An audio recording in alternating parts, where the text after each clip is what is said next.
কার নামটা তোমার মুখ দিয়া নিলা রে? মা শ্বেতা ডাক দিয়ে বলে আমি আমার আল্লাহর নামটা মুখ দিয়া নিলাম। সুবহানাল্লাহ, জোরে কন। মা শ্বেতা ডাক দিয়ে বলে, ফেরাউনের মেয়ে ডাক দিয়ে বলে, আরে মা শ্বেতা, তুমি কি আমার বাবাকে খোদা মানো না? তুমি কি আমার বাবাকে আল্লাহ মানো না? মা শ্বেতা বলে, কেন আমি তোমার বাবাকে খোদা মানবো? আমি তোমার বাবাকে মালিক কেন মানবো? আমাকে সৃষ্টি করেছেন এক আল্লাহ, আমাকে সৃষ্টি করেছেন যেই মালিক, আমি তো ওই মালিককেই খোদা মানি। আমার সৃষ্টিকর্তা এবং পালনেওয়ালা একজন, তিনি হলেন আমার আল্লাহ। জোরে কোন আমাদের মালিককে। একটা আওয়াজ বন্ধ রাখবেন না, বলেন আমাদের মালিককে। আরো জোরে বলেন, মালিক আমাদেরকে। আল্লাহ যদি আমাদের মালিক হয়ে থাকে, তাদের মালিকও কিন্তু আল্লাহ ছিল। তাদের ইমানের পাওয়ারটা আর আমাদের ইমানের পাওয়ারটা রাত আর দিন ডিফারেন্স হয়ে যায় কেন? ও মুরব্বী বাবা, যুবক ভাইরা আমার, মা শ্বেতা যখন এই কথাটা বলল, ফেরাউনের মেয়ে পাগলের মতো ফেরাউনের কাছে দৌড়াইয়া চলে যায়। ডাক দিয়ে বলে, বাবা গো,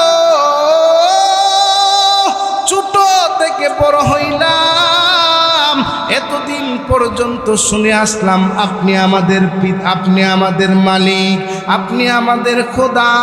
কিন্তু আজকে দি মা শ্বেতা অন্য কথা বলে। আজকে দি মা শ্বেতা বলে আমাদের মালিক নাকি একজন আল্লাহ, সে নাকি আপনাকে খোদা মানে না, সে নাকি এক আল্লাহর উপরে ঈমান আনছে। মা শ্বেতার কথা শুনে ফেরাউনের মাথা পাগলের মতো হয়ে গেছে। হাইরে, বাইরে দিয়ে আমি মানুষকে কি শাসন করি, আমার ঘরের মধ্যেই দিকাল সাপ। মা শ্বেতাকে ডাকায় আনা হলো। ডাকায় আইনা বলতেছে, মা শ্বেতা রে, আমার মেয়ে যে কথাগুলা বলতেছে এই কথাগুলা কি সত্যি? মা শ্বেতা বলতেছে, হ্যাঁ হ্যাঁ সত্যি, কারণ আমি একজন মালিক মানি, আমি তোমাকে কোনো খোদা মানি না। ফেরাউন বলতেছে, মা শ্বেতা, যেই কথাটা তুই বলতেছিস বুঝে বলতেছিস কিনা? কারণ এই কথার জন্যে কিন্তু তোর মৃত্যু অনিবার্জিত। এই কথা বলার কারণে কিন্তু কি শাস্তি হতে পারে তুই জানস? মা শ্বেতা ডাক দিয়ে বলে, ফেরাউন, আমার সব চাইতে বড় শাস্তি হতে পারে মৃত্যু, এর চাইতে বড় কোনো শাস্তি তো আর হতে পারে না রে। আমি মরতে রাজি আছি, তারপরেও আমি আমার মালিকের ইমাম ছাড়ব না। জোরে কোন সুবহানাল্লাহ। এবার মা শ্বেতা এই কথা বলার পরে ফেরাউন ডাক দিয়ে বলে, মা শ্বেতা রে, এখনো ভালো আছে, ঈমান চার, আমার উপরে ঈমান আন। আল্লাহর পয়গম্বর হযরতে ইব্রাহিম আলাইহিস সালাতু ওয়াস সালাম আল্লাহকে বহুত ভালোবাসতেন, পছন্দ করতেন, মহব্বত করতেন। আল্লাহ পাক রব্বুল আলামিন আল্লাহকে এত পরিমাণ ভালোবাসে, এই জন্যে ওনার নামের উপাধি দিয়েছিলেন খলিলুল্লাহ। কি জোরে জোরে কন।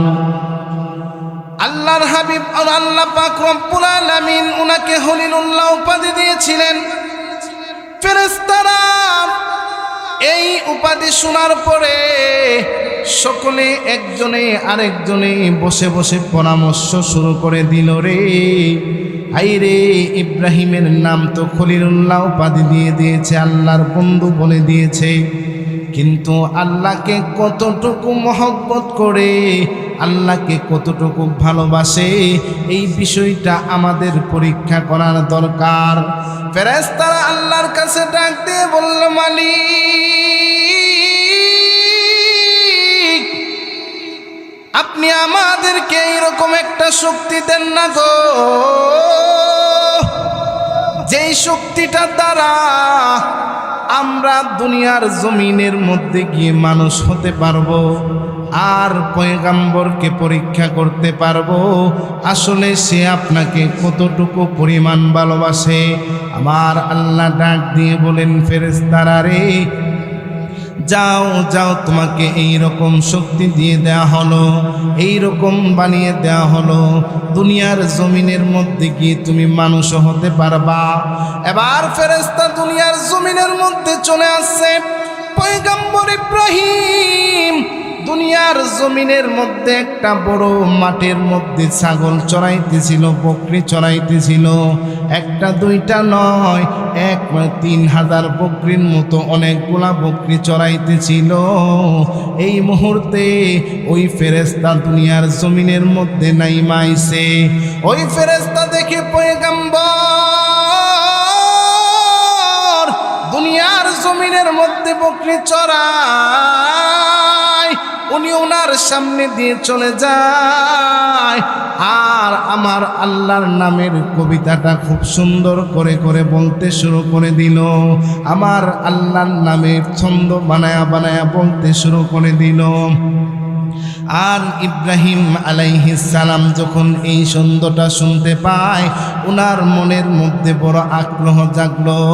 আইরে, আমি যদি আবার আমার আল্লাহর নামের ছন্দটা শুনতে পারতাম, আইরে আমি যদি আমার আল্লাহ নামের কবিতাটা আবার শুনতে পারতাম।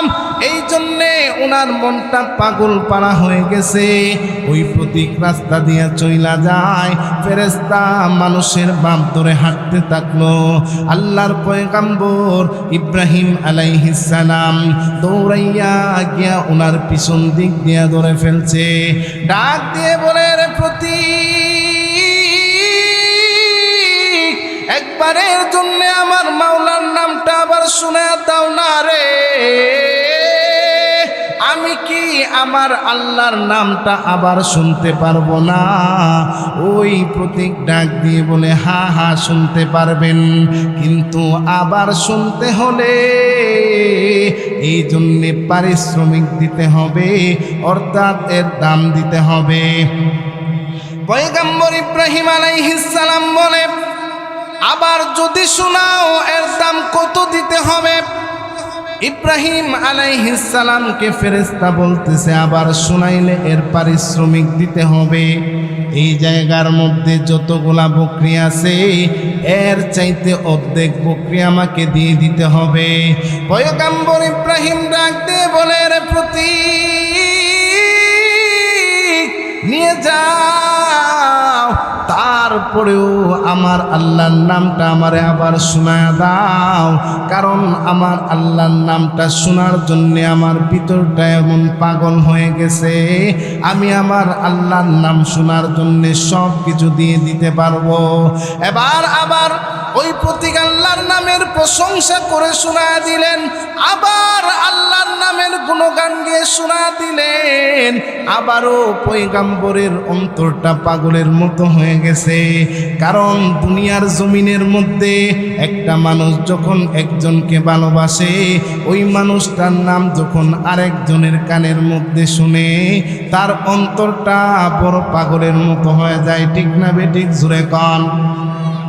ঠিক তদ্রূপভাবে পয়গম্বর আবার ডাক দিয়ে বলতেছে, রে প্রতীক, আবার কি আমার আল্লাহর নামটা একবারের জন্য আমাকে শোনায়া দেওয়া যাবে? এবার প্রতীক ডাক দিয়ে বলে, আবার শোনাইতে পারবো, কিন্তু এর বিনিময়ে আমাকে পারিশ্রমিক দিতে হবে। এবার পয়গম্বর ডাক দিয়ে বলে, কি পারিশ্রমিক? বলে, আর বাকি যতগুলা বকরি আছে এই বকরিগুলা দিয়ে দিতে হবে। বলে, নিয়ে যাও, তারপরেও আমার আল্লাহর নামটা আবার শোনায়া দাও। জোরে কোন সুবহানাল্লাহ। এবার আবার নিয়ে নিল, আল্লাহর নামটা আবার শোনা দিল। এবার পয়গম্বর দেখতেছে চলে যাইতেছে, উনার অন্তরটা পাগলের মতো হয়ে গেছে। আইরে, আমি যদি আবার আমার আল্লাহর নামটা একবার শুনতে পারতাম, আমার অন্তরটা শান্তি হয়ে যাইত। আবার ওই প্রতীকের পিছন দিক দিয়া জড়ায়া ধরছে। এবার ডাক দিয়ে বলে, প্রতীক, আমার আল্লাহর নামটা আমারে আবার শোনা দাও না রে। আমি আবার আমার মালিক মালিকের নামটা শুনতে চাই, আমার অন্তরটা আমি ঠান্ডা করতে চাই।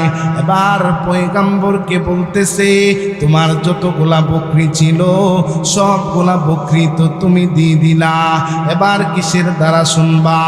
এবার পয়গম্বর ইব্রাহিম ডাক দিয়ে বলে, রে প্রতি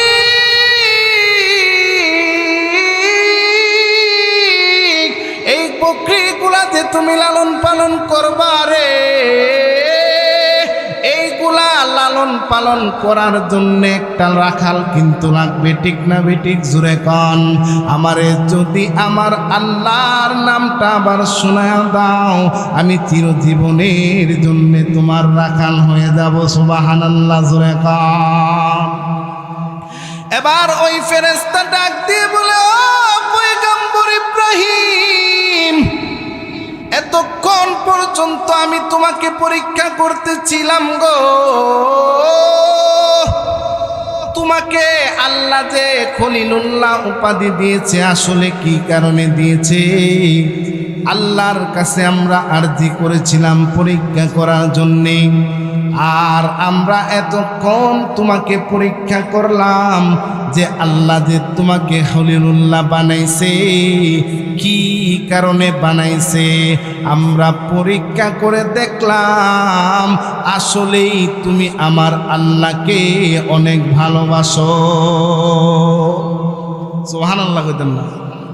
এজন্যে আমরাও কিন্তু আল্লাহকে ভালোবাসি দাবি করি, কিন্তু ভালোবাসাটা কতটুকু আমাদের অন্তরের ভিতরে, সেই জিনিসটা নিজেরা পরিকল্পনা নিজেরা বুঝলেই দেখা যায়।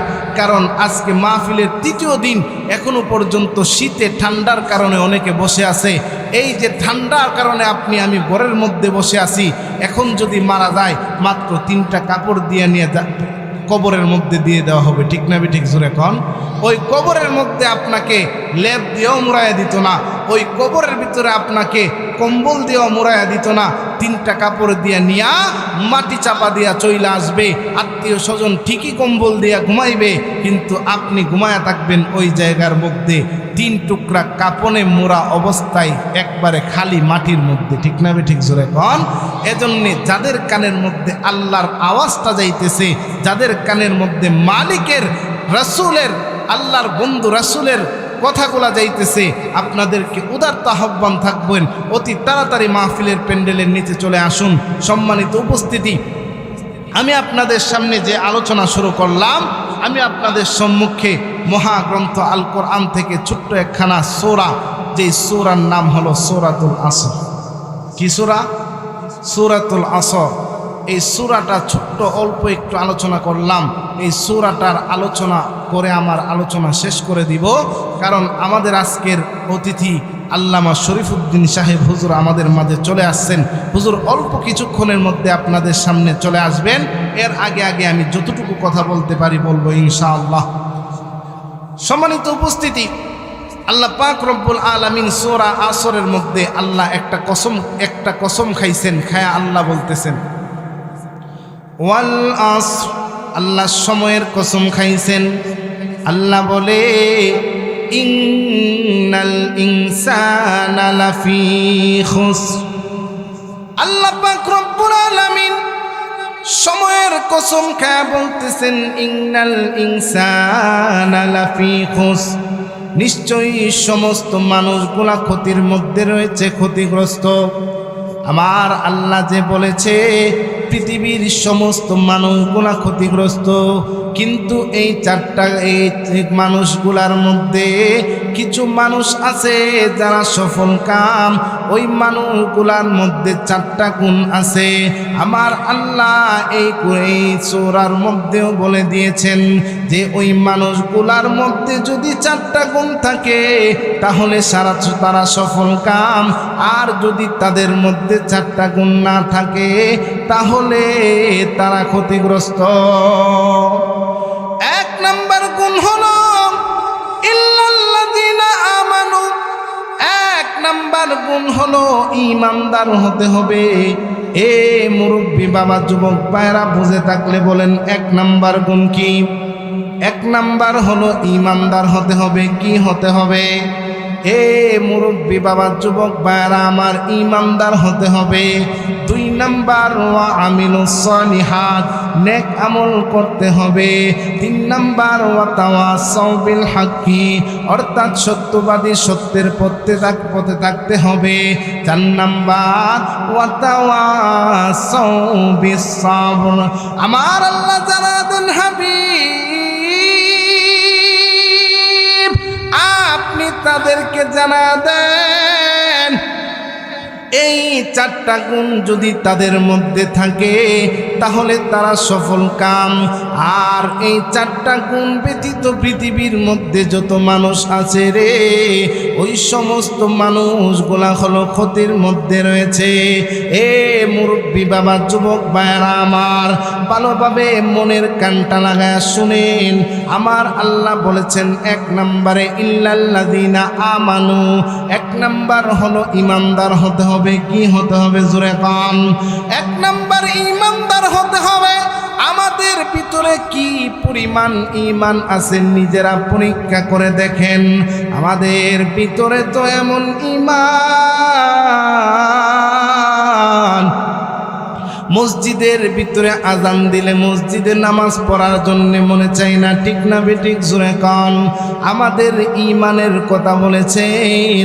এই ঈমান লইয়া যদি কবরের মধ্যে যান, ওই কবরে কি অবস্থা হবে? এই ঈমানটা কি রকম হতে হবে? এই ঈমানটা হতে হবে সাহাবীদের মতো, ঠিক না বেঠিক? জোরে কন। যে ঈমানের কারণে, যে ঈমান তাদের অন্তরের মধ্যে থাকার কারণে মৃত্যুর সম্মুখীন হয়েছে, কিন্তু একবারের জন্যও কিন্তু তারা ঈমান ছাড়ে নাই, ঠিক না বেঠিক? জোরে কন। এ যুবক ভাই, ও মুরব্বী বাবা আমার, ভালোভাবে একটা কথা লক্ষ্য করে শুনবেন। আমাদের ঈমান হতে হবে আবু বকরের মতো, ঠিক না বেঠিক? জোরে কন। আমাদের ঈমান হতে হবে আব্দুল উজ্জার মতো, ঠিক না বেঠিক? জোরে কন। আমাদের ঈমান হতে হবে মাসেদার মতো। আমাদের ঈমান হতে হবে উমরের মতো, ঠিক না বেঠিক? জোরে কন। ও মুরব্বী বাবা, যুবক ভাইরা আমার, ভালোভাবে মনের কানটা লাগায় শুনেন। মাসে তার কেমন ঈমান ছিল আর আমাদের কেমন ঈমান। আল্লাহর বান্দি মাসেতা ফেরাউনের বাসার মধ্যে কাজ করত। ফেরাউনের বাসার একজন দাসী ছিল, নগণ্য একজন কাজের লোক ছিল, ফেরাউনের বাসায় কাজ করত।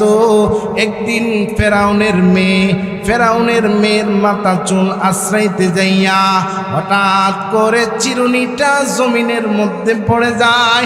ওই মাসেতা বিসমিল্লাহ বলে চিরুনিটা হাতের মধ্যে নিয়ে নয়, কিন্তু ফেরাউনের মেয়ে ডাক দিয়ে বলে, মাসেতা,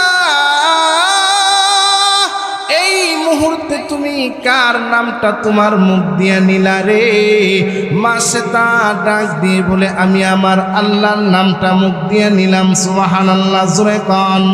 মাসেতা ডাক দিয়ে বলে, ফেরাউনের মেয়ে ডাক দিয়ে বলে, আরে মাসেতা, তুমি কি আমার বাবাকে খোদা মানো না? তুমি কি আমার বাবাকে আল্লাহ মানো না? মাসেতা বলে, কেন আমি তোমার বাবাকে খোদা মানব? আমি তোমার বাবাকে মালিক কেন মানব?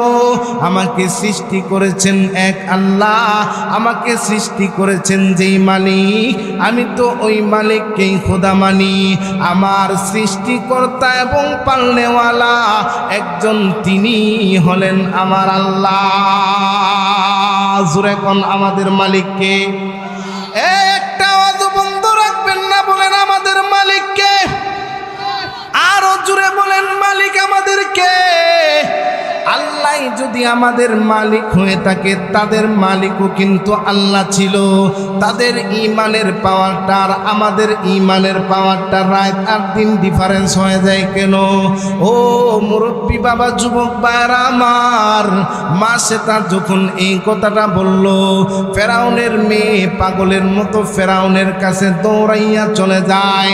ডাক দিয়ে বলে, বাবা গো,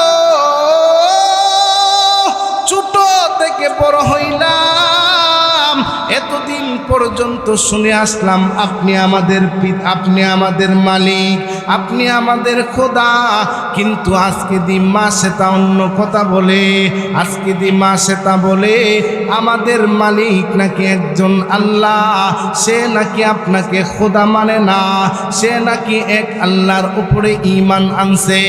মা সেটার কথা শুনে ফেরাউনের মাথা পাগলের মতো হয়ে গেছে। হাইরে বাইরে দিয়ে আমি মানুষকে কি শাসন করি, আমার ঘরের মধ্যেই দিকাল সাপ। মা সেতাকে ডাকায় আনা হলো, ডাকায় আইনা বলতেছে, মা সেতা রে, আমার মেয়ে যে কথাগুলা বলতেছে এই কথাগুলা কি সত্যি? মা সেতা বলতেছে, হা হা সত্যি, কারণ আমি একজন মালিক মানি, আমি তোমাকে কোনো খোদা মানি না।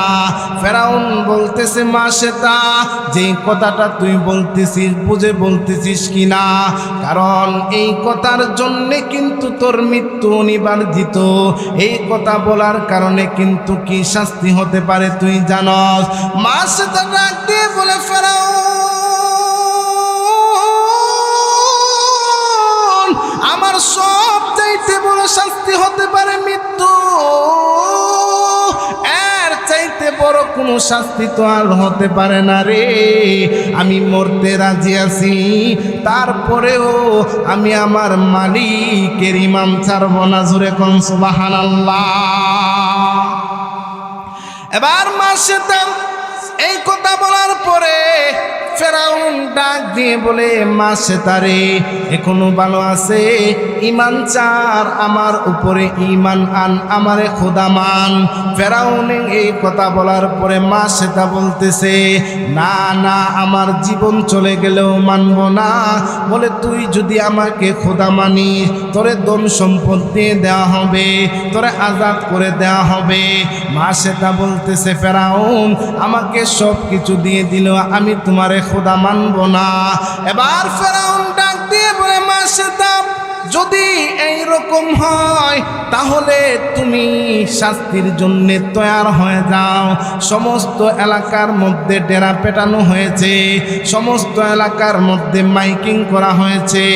আজকে ফেরাউনকে যে খোদা না মানবে তার কি শাস্তি হয় সকলে দেখা যান। বিশাল বড় একটা মাঠ, স্টেডিয়াম বানানো হয়েছে, এই মাঠের মধ্যে একটা বড় কড়াই বসানো হয়েছে, আর কড়াইয়ের মধ্যে অনেক তেল জমানো হয়েছে। ওই কড়াইয়ের নিচে আগুন ধরা দিছে, আর চতুর্দিক দিয়া মানুষ আসছে দেখার জন্যে। আর ফেরাউন মা সেতা এবং তার ছোট্ট একটা বাচ্চা ছিল 3 বছরের, আর একটা বাচ্চা ছিল দুগ্ধপোষ্য সন্তান, মায়ের দুধ পান করতেছে। এইরকম 2টা সন্তানকে আইনা ওই ফেরাউন আইনা সামনে দাঁড় করাইছে। ডাক দিয়ে বলে, মা সেতা রে এখনো পর্যন্ত ভালো আছে, ইমান চার, আমার উপরে ইমান আন, আমার উপরে যদি ইমান আনস, আমাকে যদি খোদা মানস, এখনো পর্যন্ত সময় আছে, তোরে ছেড়ে দিব। মা সেটা বলে, না না, আমার মরণ হলেও তো আমি তোমার উপরে ইমান আনব না। এবার ফেরাউন ডাক দিয়ে বলে, রে মা সেটা তুই চিন্তা করতেছ শুধুমাত্র তোর জীবনটা নিয়ে নেওয়া হবে রে। না রে মা সেটা না, এই যে তোর সাথে 2টা সন্তান আছে, তোরে সহ তাদেরকে এই তেলের মধ্যে বাঁধি করে দেয়া হবে। আর যদি বাঁচতে চাস আমার উপরে ইমান আন, এক আল্লাহর ইমান ছাড়। মা সেটা বলে, না না, আমি আমার আল্লাহর ইমান ছাড়ব না, দরকার হই আমাকে তুমি দুনিয়া থেকে বিদায় করে দাও। এবার যখন মা সেটা এই কথাটা বলল, ফেরাউন ওই ছোট যে 3 বছরের বাচ্চাটা মায়ের চোখের সামনে থেকে টান দিয়া তুইলা নিয়ে আসে। আয়সা এইরকম ভাবে পায়ের মধ্যে ধরছে, তেলের উপরে ডাক দিয়ে বলতেছেন, মা সেতা রে তুই যদি তোর বাচ্চাটাকে বাঁচাতে চাস, এখনো ভালো আছে, আমার উপরে ইমান আন, আর না হই এই বাচ্চাটাকে তেলের মধ্যে ছেড়ে দিব। মা সেটা বলতেছে, না না, আমি তোমার উপরে ঈমান আনবো না, আমার বাচ্চাকে মেরে ফেলো তারপরে ঈমান আনবো না। কেমন পাষণ্ড ফেরাউন এই ছোট 3 বছরের বাচ্চাটাকে ওই তেলের মধ্যে ছাইরা দিছে, সঙ্গে সঙ্গে বাচ্চাটা তেলের মধ্যে বোনা হয়ে গেছে, আর হাড্ডি গুড্ডি গুলা উপরের দিকে ভেসে উঠছে। মায়ের চোখের সামনে সন্তানকে এরকম ভাবে দুনিয়া থেকে বিদায় করে দিয়েছে, তারপরেও তার ঈমান ছাড়ে নাই। ও সেন্দ এলাকার মুসল্লি বাবারা, ও মা বোনেরা, আপনাদের ভিতরেও তো ঈমান আর মা সেতার ভিতরেও তো ঈমান ছিল। আপনারা তো টিভি ছাড়া সন্তানকে নিয়ে বসতে পারেন না, ঠিক না বেঠিক? জোরে কন। স্টার জলসা জি বাংলা ছাড়া আপনাদের চলে না, কিন্তু তারা এক আল্লাহর উপরে এমন ভাবে ঈমান আনছে, নিজের জীবন দিয়ে দিবে তারপরেও ঈমান ছাড়বে না। আরে যুবক ভাই,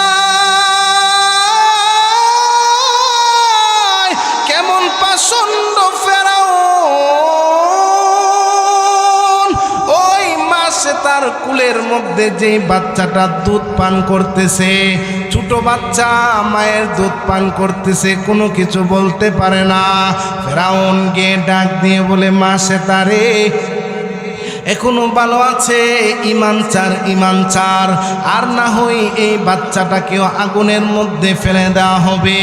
অন্তরটা নরম করেন। কেমন পাষণ্ড ফেরাউন! মায়ের দুধ পান করতেছে ওই বাচ্চাটা, মার বুক থেকে টান মাইরা ওই বাচ্চাটাকে নিয়ে গেছে ফেরাউন। ডাক দিয়ে বলে, মা সেতা এখনো ভালো আছে রে, ঈমান যদি ছাইরা দেস, আমাকে যদি খোদা মানো, তাহলে তোর এই বাচ্চাটাকে মুক্তি দিয়ে দিব। এবার মা সেতা বলতেছে, আল্লাহর কাছে ডাক দিয়ে বলে, আল্লাহ গো, কি পরীক্ষার মধ্যে ফালাইলা, এত বড় পরীক্ষার মধ্যে ফালাইলা। আল্লাহ ওই ছোট বাচ্চাটার জবান খুলে দিছে রে। জোরে জোরে কোন সুবহানাল্লাহ। ওই বাচ্চাটা ডাক দিয়ে বলে, মাগো, তোমার চোখের সামনে এই জায়গার মধ্যে তুমি কিন্তু তেল দেখতে পারতেছো, নিচে আগুন দেখতে পারতেছো, টকবক টকবক করে ফুটতেছে, কিন্তু আমি কিন্তু আগুন দেখি না, আমি কিন্তু এই জায়গার মধ্যে তেলও দেখি না। আমি আমার চোখের সামনে এই জায়গার মধ্যে ফুলের বাগান দেখতে পারতেছি। সুবহানাল্লাহ, জোরে কান। এই কথাটা যখন বলল, ফেরাউন দেখতেছে তার অবস্থা খারাপ, ওই বাচ্চাটাকেও ওই তেলের মধ্যে ছাইরা দিছে। তেলের মধ্যে ছেড়ে দেওয়ার সাথে সাথে এই ছোট বাচ্চাটা তেলের মধ্যে পড়ার সাথে সাথে বুনা হয়ে তার হাড্ডিগুলা উপরের দিকে ভেসে উঠছে। এবার ফেরাউন ডাক দিয়ে বলে, মা সেতারে এখনো সময় আছে, এক আল্লাহর উপরে ঈমান ছাড়, আমার উপরে ঈমান আন। আমার উপরে যদি ঈমান আনতে পারো, তোমাকে এই মুহূর্তে মুক্তি দেওয়া হবে। মা সেতা ডাক দিয়ে বলে, ফেরাউন, আমার সন্তানকে যে সময় মেরে ফেলছো রে, ওই সময় তো আমি দুনিয়া থেকে প্রায় চলে গেছি। আমি আর তোমার উপরে কেমনে ঈমান আনবো? আমি তো আমার আল্লাহর উপরে ঈমান এনেছি। আমার মালিক একজন, তিনি হলো আল্লাহ। না, আমি আমার মালিকের উপরে ঈমান ছাড়ব না। তুমি মনে চাই আমাকে আগুনের মধ্যে ফালা দাও। এবার মা সেতা বলতেছে, আগুনে ফালাইবা, কিন্তু এর আগে তোমার কাছে একটা শর্ত, এর আগে একটা অনুরোধটা হলো, আমাদেরকে যখন আগুনে পোড়ায়া দিবা, আমাদেরকে যখন দুনিয়া থেকে বিদায় করে দিবা, আমাদের হাড্ডিগুলা তুমি একটা জায়গার মধ্যে কবর দিয়া দিও, সবগুলা এক জায়গায় দাফন কইরা দিও, যাতে করে কিয়ামতের ময়দানে হাসরের মাঠে আমরা আল্লাহর সামনে দাঁড়াইতে পারি একসাথে। ফেরাউন এই কথা মাসিতা বলার পরে মাসিতাকেও আগুনের মধ্যে ফেলে দিল। এক জায়গার মধ্যে মা এবং সন্তানদের লাশ দাফন করলো, হাড্ডিগুলা দাফন করলো। ভালোবাসার কি পরিমাণ আল্লাহ পুরস্কার দেয় একটু মনোযোগ দিয়ে শুনেন। আর রাসূল যখন জান্নাতের মধ্যে মেরাজের মধ্যে যাইতেছে, ওই মুহূর্তে আমার রাসূলের নাকের মধ্যে এক ধরনের সুঘ্রাণ লাগছে। আমার রাসূল জিব্রাইলকে ডাক দিয়ে বলে, জিব্রাইল, আমি কি জান্নাতের দাঁড়াদাঁড়ি চলে আসছি নাকি রে? আমার নাকের মধ্যে তো সুন্দর ঘ্রাণ কোত্থেকে লাগতেছে। জিব্রাইল ডাক দিয়ে বলেন, নবী গো, এই ঘ্রাণটা হলো এমন একজনের ঘ্রাণ, এই ঘ্রাণটা হলো ফেরাউনের দাসী মাসেতা, যে নাকি এক আল্লাহর উপরে ঈমান আনার কারণে সে সহ তার সন্তানরা পুড়ে বাজি হয়ে গিয়েছিল। আর ওই সময় তার লাশগুলা এবং তার সন্তানের লাশগুলা এক জায়গার মধ্যে দাফন করা হয়েছে। আমার আল্লাহ ওই জায়গা থেকে আজও পর্যন্ত সুঘ্রাণ চালু করে দিয়েছে। শুধু তাই নয়, কিয়ামত পর্যন্ত এই ঘ্রাণটা পাওয়া যাবে। সুবহানাল্লাহ, জোরে কও। এই হলো ভালোবাসা, এই হলো আল্লাহকে ভালোবাসা, রাসূলকে ভালোবাসা, এই হলো ঈমান। এই রকম ঈমান নিয়ে যদি কবরের মধ্যে যাওয়া যায়, এক নম্বরে যে আল্লাহ বলছে ইল্লাল্লাযীনা আমানু, এই ঈমানটার কথাই বলছে যে যেই ঈমানটা হতে হবে এমন, যদি জীবনও চলে যায় তারপরেও ওই মালিকের ঈমান ছাড়া যাবে না। ঠিক না বে ঠিক? জোরে কম। যদি সামনে এই মুহূর্তে চলে আসে যে ঈমান ছেড়ে দাও, না হয় এই মুহূর্তে তোমাকে গুলি করে মেরে ফেলা হবে, না, ওই মালিকের ঈমান ছাড়তে পারবো না, দরকার হয় গুলি করে মেরে ফেলবো। ঠিক না বে ঠিক? জোরে কন। এ মুরব্বী বাবা, যুবক ভাইয়েরা, আমাদের সমাজটাকে আজকে ইহুদি নাসারাগুলা কালচার দিয়া নষ্ট করে দিতেছে। ঈমানটা এমন দুর্বল করতে চাইতেছে যে এই ঈমানটা নিয়ে যাতে আমরা আল্লাহর সামনে দাঁড়াইতে না পারি, এই রকম অবস্থা আমাদের করতেছে। ঠিক না বে ঠিক? জোরে কন, জোরে কন না। কারণ আমাদের প্রত্যেকটা সন্তানের হাতের মধ্যে এখন মোবাইল নামক একটা ভাইরাস দিয়ে দিতেছে। ঠিক না বে ঠিক? জোরে কন। আমাদের সন্তানদের মাথাটা এমনভাবে নষ্ট করতেছে যে আমাদের সন্তানরা যেন মাথাটা এমনভাবে নষ্ট হয় যে কোরআন পড়া যেন মাথার মধ্যে না ঢুকে, মাথার মধ্যে নামাজ কি বিষয় সেটা যেন না ঢুকে, মাথার মধ্যে কোনো কিছুই যেন না ঢুকে, এই রকম একটা নেক কাজ যেন না ঢুকে, এই পরিস্থিতি আমাদের কানে কানে চালু করে দিতেছে ইহুদি খ্রিস্টানরা। ঠিক না ঠিক? জোরে কন। দেখবেন আমাদের সন্তানদের মাঝে একটা জিনিস চালু কইরা দিছে, মোবাইলের মাধ্যমে ফ্রি ফায়ার, পাবজি। ঠিক না ঠিক? জোরে কন। একটু আগে আসলাম প্যান্ডেলের ভিতরে, দেখি দুইটা ফ্রি ফায়ার খেলতেছে। আরে কি আলামত না, এটার ভিতরে গুলি করতেছে। তো আমাদের সন্তানদের যদি হয় এই অবস্থা, আপনাদের আমাদের সন্তানের যদি হয় এই অবস্থা যে ফ্রি ফায়ার পাবজি মোবাইল ছাড়া তাদের দিন রাত চলে না, তাইলে এই সন্তানরা বড় হয়ে কিভাবে তাদের ঈমান ঠিক রাখবে বলেন? সন্তানেরা এত পরিমাণ খারাপ হয়েছে, এত পরিমাণ তাদের মাথাটাকে বিগড়াইছে যে এই ফ্রি ফায়ার পাবজি খেলার জন্যে বাবা মার কাছে মোবাইল এমনভাবে দাবি করে যে তারা না খায়া অনশন পর্যন্ত করে। ঠিক না ঠিক? জোরে কন। এমন অবস্থা হয়েছে যে এই পাবজি আর ফ্রি ফায়ার খেলার জন্য তারা টাকা ডাউনলোড করার দরকার, এই টাকা ডাউনলোড করতে যায় মা বাবার সাথে ঝগড়া করে বাড়ি থেকে পর্যন্ত বের হয়ে যায়। ঠিক না ঠিক? জোরে কন। সম্মানিত উপস্থিতি, এই যদি হয় আমাদের সমাজের অবস্থা, তাহলে এই ঈমান নিয়ে আমরা কিভাবে রাসূলের সামনে, কিভাবে আল্লাহর সামনে হাসরের ময়দানে দাঁড়াবো? আল্লাহর সামনে তো দাঁড়ানোর আগে আমরা পড়ে যাইতে হবে। ও মুসলমান ভাইরা, আমাদের ঈমানটা তো হতে হবে সাহাবায়ে কেরামের মতো ঈমান। আমাদের সন্তানদেরকে তো করতে হবে ওই সাহাবীদের মতো, যেই সাহাবীরা নিজের জীবন দিয়া আল্লাহর রাসূলের সাথে যুদ্ধের ময়দানে গিয়ে নিজের জীবনটা দেওয়ার জন্য প্রস্তুত ছিল। ঠিক না ঠিক? এখন কিন্তু আমাদের অবস্থা কেমন যে সন্তানদেরকে কন্ট্রোলই করতে পারি না। এই মোবাইলটা আজকে আমাদের ঘরে ঘরে সন্তানদের মাথাটাকে একবারে বিকৃত বানায়া, একেবারে তাদের মাথাটাকে নষ্ট কইরা একেবারে তাদেরকে ধ্বংসের পথে ফেলাইয়া দিতেছে।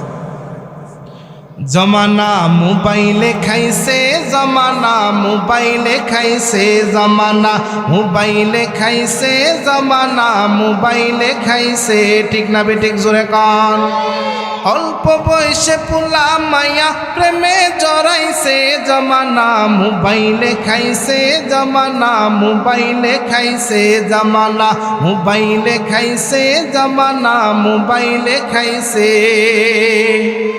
রাস্তাঘাটে চলতে গেলে মুড়ে মুড়ে দেখা যায় পাবজি আর ফ্রি ফায়ারে যুবক শিশু দিন কাটায়। ঠিক না ঠিক জোরে কন?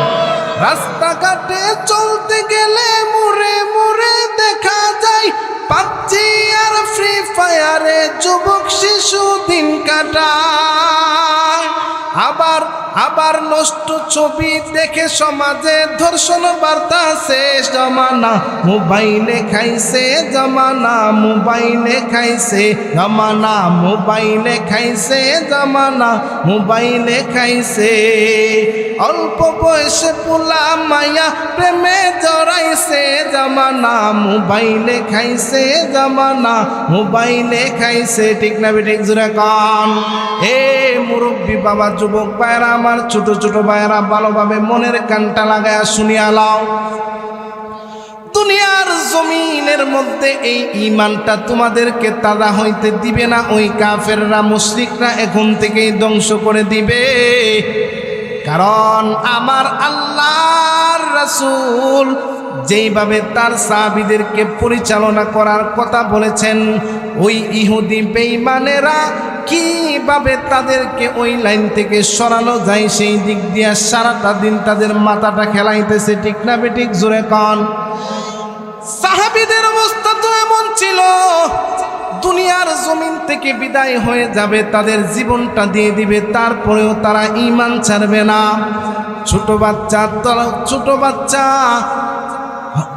7 বছরের বাচ্চা আল্লাহর রাসূলের সাথে যুদ্ধের ময়দানে যাওয়ার জন্য পাগলের মতো হয়ে গেছে, মারে লইয়া চলে গেছে।